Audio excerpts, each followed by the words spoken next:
누가복음 13장 1절에서 21절입니다. 키워드는 확장되는 하나님 나라, 진정으로 큰 나라, 은혜롭고 거룩한 나라입니다. 그때 마침 두어 사람이 와서 빌라도가 어떤 갈릴리 사람들의 피를 그들의 제물에 섞은 일로 예수께 아뢰니 대답하여 이르시되 너희는 이 갈릴리 사람들이 이같이 해 받음으로 다른 모든 갈릴리 사람보다 죄가 더 있는 줄 아느냐? 너희에게 이르노니 아니라 너희도 만일 회개하지 아니하면 다 이와 같이 망하리라. 또 실로암에서 망대가 무너져 치어 죽은 18사람이 예루살렘에 거한 다른 모든 사람보다 죄가 더 있는 줄 아느냐? 너희에게 이르노니 아니라 너희도 만일 회개하지 아니하면 다 이와 같이 망하리라. 이에 비유로 말씀하시되 한 사람이 포도원에 무화과 나무를 심은 것이 있더니 와서 그 열매를 구하였으나 얻지 못한지라. 포도원지기에게 이르되 내가 3년을 와서 이 무화과 나무에서 열매를 구하되 얻지 못하니 찍어버리라. 어찌 땅만 버리게 하겠느냐. 대답하여 이르되 주인이여 금년에도 그대로 두소서. 내가 두루 파고 거름을 주리니 이후에 만일 열매가 열면 좋거니와 그렇지 않으면 찍어버리소서 하였다 하시니라. 예수께서 안식일에 한 회당에서 가르치실 때 18해 동안이나 귀신 들려 앓으며 꼬부라져 조금도 펴지 못하는 한 여자가 있더라. 예수께서 보시고 불러 이르시되 여자여 내가 내 병에서 놓였다 하시고 안수하시니 여자가 곧 펴고 하나님께 영광을 돌리는지라. 회당장이 예수께서 안식일에 병 고치시는 것을 분내어 무리에게 이르되 일할 날이 엿새가 있으니 그동안에 와서 고침을 받을 것이요 안식일에는 하지 말 것이니라 하거늘. 주께서 대답하여 이르시되 외식하는 자들아 너희가 각각 안식일에 자기의 소나 나귀를 외양간에서 풀어내어 이끌고 가서 물을 먹이지 아니하느냐. 그러면 18해 동안 사탄에게 매임받은 이 아브라함의 딸을 안식일에 이 매임에서 푸는 것이 합당하지 아니하냐. 예수께서 이 말씀을 하심에 모든 반대하는 자들은 부끄러워하고 온 무리는 그가 하시는 모든 영광스러운 일을 기뻐하니라. 그러므로 예수께서 이르시되 하나님의 나라가 무엇과 같을까? 내가 무엇으로 비교할까? 마치 사람이 자기 채소밭에 갖다 심은 겨자씨 한 알 같으니 자라 나무가 되어 공중의 새들이 그 가지에 깃들였느니라. 또 이르시되 내가 하나님의 나라를 무엇으로 비교할까? 마치 여자가 가루 서말 속에 갖다 넣어 전부 부풀게 한 누룩과 같으니라 하셨더라. 아멘. 예수님 때 아주 끔찍한 일이 있었습니다. 빌라도가 어떤 갈릴리 사람들의 피를 그들의 제물에 섞은 것입니다. 이에 대해 두어 사람이 와서 예수님께 여쭤봤습니다. 어떻게 그렇게 끔찍한 일이 있을 수 있냐는 것입니다. 주님이 대답하시는 것을 보면 그들이 가진 생각을 엿볼 수 있습니다. 2절을 보면 이렇게 대답하십니다. 너희는 이 갈릴리 사람들이 이같이 해 받음으로 다른 모든 갈릴리 사람보다 죄가 더 있는 줄 아느냐. 사람들에게 어떤 생각이 있는 것입니까? 그렇게 끔찍한 일을 당할 정도라면 그만큼 죄가 더 많은 것이 아니냐는 것입니다. 그러나 주님은 그들이 특별히 더 죄가 있어서 그렇게 된 것이 아니라고 말씀하십니다. 이어지는 예수님의 대답은 더 놀랍습니다. 그들도 회개하지 아니하면 다 그렇게 끔찍한 멸망에 이를 것이라는 말씀입니다. 실로암에서 망대가 무너져 18명이 죽었는데 그것도 그들이 더 죄가 많아서 그렇게 된 것이 아니라고 말씀하셨습니다.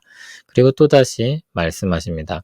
회개하지 아니하면 다 그렇게 망할 것이라고 했습니다. 모두가 다 회개해야 할 죄인이라는 말씀입니다. 그러면 모두가 다 멸망할 죄인이라면 하나님께서 왜 세상을 아직 끝내지 않으실까요? 주님이 비유로 말씀하십니다. 한 사람이 포도원에 무화과 나무를 심었는데 열매를 바라고 키웠지만 열매가 없었습니다. 그 사람은 3년을 키웠는데 열매가 없으니 포도원지기에게 그 나무를 찍어버리라고 했습니다. 그러자 포도원지기는 한 해만 더 지켜보자고 합니다. 자신이 두루 파고 거름을 주겠다고 합니다. 그렇게 하여 열매가 있으면 좋을 것이고 혹시 그래도 열매가 없으면 그때 찍어버리겠다고 합니다. 지금이 그와 같이 열매가 없음에도 기다려보고 있는 때라는 말씀입니다. 한 중보자를 통해 하나님이 긍휼을 베푸셔서 심판을 유보하시고 있는 때입니다. 예수님이 안식일에 한 회당에서 가르치셨습니다. 18해 동안 귀신 들려 앓으며 꼬부라져 조금도 펴지 못하는 한 여자가 있었습니다. 예수님이 그 여자를 보시고 불러 여자여 내가 내 병에서 놓였다 하시고 안수를 하셨고 여자가 곧 펴고 나와서 하나님께 영광을 돌렸습니다. 그러나 회당장은 안식일에 병을 고친 일 때문에 분을 내며 무리에게 말했습니다. 일할 날이 엿새가 있으니 그동안에 와서 고침을 받을 것이요 안식일에는 하지 말 것이니라. 예수님이 그 말을 들으시고 말씀하셨습니다. 외식하는 자들아 너희가 각각 안식일에 자기의 소나 나귀를 외양간에서 풀어내어 이끌고 가서 물을 먹이지 아니하느냐. 그러면 18해 동안 사탄에게 매임받은 이 아브라함의 딸을 안식일에 이 매임에서 푸는 것이 합당하지 아니하냐. 그들은 자기 소나 나귀를 먹이기 위해서는 안식일에도 일했습니다. 그러나 18해 동안 고통받는 아브라함의 딸, 다시 말해 하나님의 약속의 자녀는 외면했습니다. 안식일은 단순히 일을 안 하는 날이 아니라 하나님이 주신 안식을 누리게 하기 위해 일을 쉬는 날입니다. 그날엔 함께 거하는 모든 사람들이 안식을 누리도록 해야 했습니다. 그런데 18해 동안 고통받는 하나님의 자녀에게 안식을 줄 수 있는 기회가 있는데 그것을 미루는 것은 말이 안 되는 것입니다. 자기 소나 나귀에게도 물을 먹이는 일은 하면서도 비교할 수 없는 큰 어려움에 빠져 있는 사람을 구하지 않는 것은 경건이 아니라 외식이었습니다. 하나님 앞에서 바르게 살려고 행하는 일이 아니라 자기에게 유리하고 좋은 것을 취사 선택하여 행하는 외식이었습니다. 예수님의 말씀을 듣자 예수님을 반대하던 자들은 부끄러워했고 온 무리는 그가 하시는 모든 영광스러운 일을 기뻐했습니다. 모두가 무엇이 옳은 것인지 알았던 것입니다. 예수님은 이어서 하나님의 나라에 대해 가르치십니다. 사람이 자기 채소밭에 갖다 심은 겨자씨 한 알과 같다고 했습니다. 그 씨앗은 나무가 되고 그러면 공중의 새들이 그 가지에 깃들일 것입니다. 또 다른 비유를 들어 가르치십니다. 여자가 가루 서말 속에 갖다 넣어 전부 부풀게 한 누룩과 같다고 하셨습니다. 두 비유 모두 작은 것으로 시작해서 큰 결실을 맺는다는 점이 같습니다. 예수님을 통해서 드러나는 하나님 나라는 지금은 겨자씨나 누룩처럼 작아 보이지만 점점 커져서 많은 사람들이 그 나라에서 안식하게 될 것을 가르치고 있습니다. 하나님 나라가 점점 확장되고 있습니다. 예수님을 통해 드러나는 하나님 나라는 대단히 놀랍지만 규모에 있어서 아직 작아 보였을 것입니다. 로마라는 나라에 비교하면 더욱 그랬을 것입니다. 게다가 주님이 세우시는 하나님 나라는 죄인을 불러 회개시켜 백성들을 모으시는 나라였습니다. 사람들이 보기에는 실로 답답하지 않을 수 없었을 것입니다. 스스로를 나타나기를 구하면서 묻혀서 일하는 사람이 없다는 말을 들으시기도 했습니다. 자신을 세상에 나타내라는 말입니다. 말하자면 더 큰 물에서 일해야 더 큰 나라를 세우지 않겠냐는 것입니다. 그러나 주님이 세우시는 하나님 나라는 어떻습니까? 한 사람이라도 더 회개하여 돌이키길 바라며 심판이 유보되고 돌아오는 사람들을 받아주는 나라입니다. 안식을 누리지 못하던 자들을 풀어주고 안식을 얻게 하는 나라입니다. 오합지졸 같고 죄인의 소굴같이 비춰질 수 있는 나라입니다. 그러나 하나님이 열매 맺게 하실 때가 되면 온 세상 사람들이 와서 안식을 얻게 될 큰 나라입니다. 아직도 그 나라의 영광은 다 드러나지 않았지만 온 세계에 복음이 들어가 교회가 세워지므로 그 나라가 얼마나 넓고 깊게 침투하고 있는지 알 수 있습니다. 그리고 종종 큰 나무처럼 공중의 새들이 그 가지에 깃들이는 것들을 보게 됩니다. 하나님 나라야말로 진정으로 가장 큰 나라입니다. 우리가 그 복된 나라로 받아들여진 사람들입니다.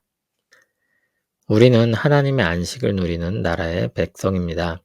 우리의 죄는 그리스도의 피로 씻겨지고 우리의 부족함은 성령님의 은혜 가운데 온전해집니다. 그 나라의 영광이 온전히 드러나게 될 날은 온 세상이 놀라고 기뻐하게 될 것입니다. 우리는 그 안식을 바라보는 백성들로서 다른 이들에게도 그 안식을 경험하도록 힘써야 할 것입니다. 그래서 하나님이 기뻐하시는 경건은 고아와 과부와 같이 어려움에 빠진 사람들을 돌보고 자신을 지켜 세속에 물들지 아니하는 것이라고 했습니다. 우리가 사모하고 드러내야 할 하나님 나라의 복은 그와 같이 은혜롭고 거룩한 것입니다. 우리를 거룩한 하나님 나라에 속한 백성이 되게 하시니 감사합니다. 죄로 말미암아 안식을 누릴 수 없던 우리가 예수 그리스도 안에서 참 자유를 얻게 되었습니다. 주께서 베푸신 은혜로 말미암아 진정한 안식을 누리며 살게 되었습니다. 주여, 우리가 그 은혜를 드러내며 살기를 원합니다. 주님의 은혜로 우리 마음을 새롭게 하시옵고 하나님 나라의 영광을 나타내며 살게 하옵소서. 예수님 이름으로 기도합니다. 아멘.